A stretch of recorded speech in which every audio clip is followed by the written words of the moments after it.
রোজ রোজ সকালে উঠে লাঞ্চে কি দেবো এই টেনশন বোধহয় প্রত্যেকেরই আছে। কালকে রাতেই কিছুটা কাবলি চানা ভিজিয়ে রেখেছিলাম এই রেসিপিটা বানাবো বলে। আমি কমলিকা, আমার রান্নাঘরে তোমাদের সবাইকে স্বাগত জানাই। সকালে উঠে প্রথমেই কাবলি চানাগুলোকে কিছুটা বেকিং সোডা আর জল দিয়ে সেদ্ধ করতে রেখে দিয়েছি। আর পাশের উনুনে বসিয়ে দিয়েছি কিছুটা পালং শাককে ব্লাঞ্চ করার জন্য। অল্পই কিছুটা নিয়েছি, দেখতেই পাচ্ছ, হাফ আটি মতো নিয়েছি আমি এখানে।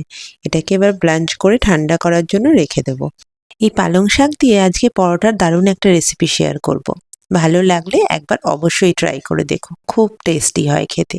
এবার কাবলি চানার জন্য কিছুটা পেঁয়াজ কুচিয়ে নিয়েছি, সাথে নিয়েছি দুটো কাঁচা লঙ্কা আর কিছুটা টমেটো, আর আদা রসুন বাটা তো আছেই।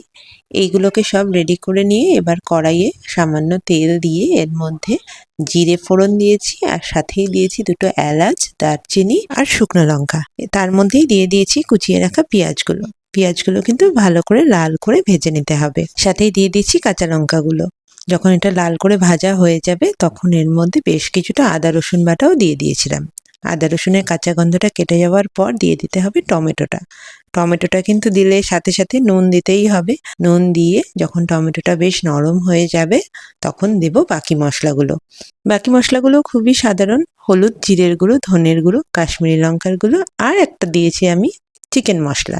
চিকেন মশলাটা দিলে কিন্তু কাবলি চানার টেস্টটা বেশ ভালো লাগে। সবসময় তো আর চিকেন দিয়ে করা হয় না, মাংসের ঘুগনিতে হয় না, সেই জন্য চিকেন মশলাটা দিলে কিন্তু এটার টেস্টটা অনেক বেড়ে যায়। একবার অবশ্যই ট্রাই করে দেখো। মশলাটা ভালো মতো কষে গেলে এর মধ্যে কাবলি চানাগুলো দিয়ে দিয়েছিলাম। তার সাথেই দিয়েছিলাম যে সেদ্ধ করে রাখা কাবলি চানার যে জলটা সেইটা দিয়ে মিনিট 6-7 এটাকে ফুটিয়েছি। তারপরে ধনেপাতা দিয়ে এটাকে নামিয়ে নিয়েছি। এবার পালং শাকের পরোটাটা বানানোর জন্য যে পালং শাকটা রেখেছিলাম মিক্সিং জারে, তার মধ্যে আদা আর কাঁচা লঙ্কা দিয়ে একটা ভালো করে পেস্ট বানিয়ে নিয়েছি। এবার বেশ কিছুটা আটা নিয়েছি, আমি কিন্তু এখানে ময়দা নেইনি, আটা নিয়েছি।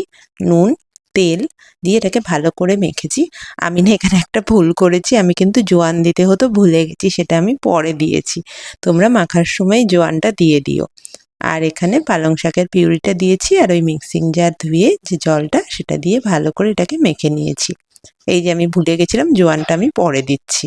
যাই হোক, সেটা দিয়ে এটাকে ভালো করে একটা সফট ডো বানিয়ে নিয়েছিলাম। লাস্টে সামান্য তেল দিয়ে এটাকে মিনিট 5 ঢাকা দিয়ে রেখে দিয়েছিলাম। একটু নরম হোক, ততক্ষণে আমি একটু রায়তা বানিয়ে ফেলি। আগের দিনের যে বিটরুটের রায়তাটা করেছিলাম সেটা তার এতই ভালো লেগেছে খেতে, বলছে তুমি আমার জন্য অল্প করে রেখেছো কেন, টেস্ট করার মতো, আমার জন্য বেশি রাখুনি।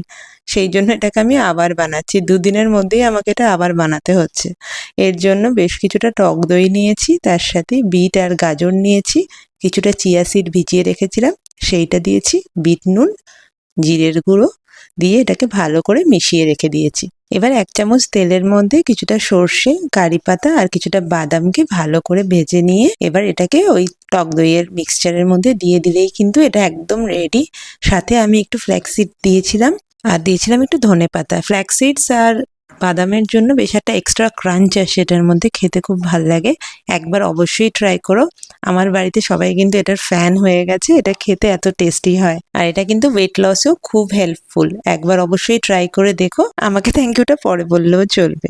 এবার একটু আটা দিয়ে পরোটাগুলো বেলে নিচ্ছি, সামান্য তেল দিয়ে এগুলোকে ভেজে নেব, তাহলেই কিন্তু আজকের লাঞ্চ রেডি। মাঝে মাঝে রোজের ভাত ডাল সবজি বাদ দিয়ে এরকম ধরনের লাঞ্চ খেতে কিন্তু বেশ ভালোই লাগে। আমি তো যেদিন এই ধরনের লাঞ্চ করি ঘরেও এটাই দিয়ে খাই, আর টিফিনেও এটাই দিই। বারবার করে করার সময় আমার নেই। রেসিপিটা ভালো লাগলে একবার অবশ্যই ট্রাই করো। কমলিকা হোম কিচেনের একটা নতুন রেসিপি নিয়ে খুব শিগগিরই তোমাদের সাথে আবার দেখা হবে।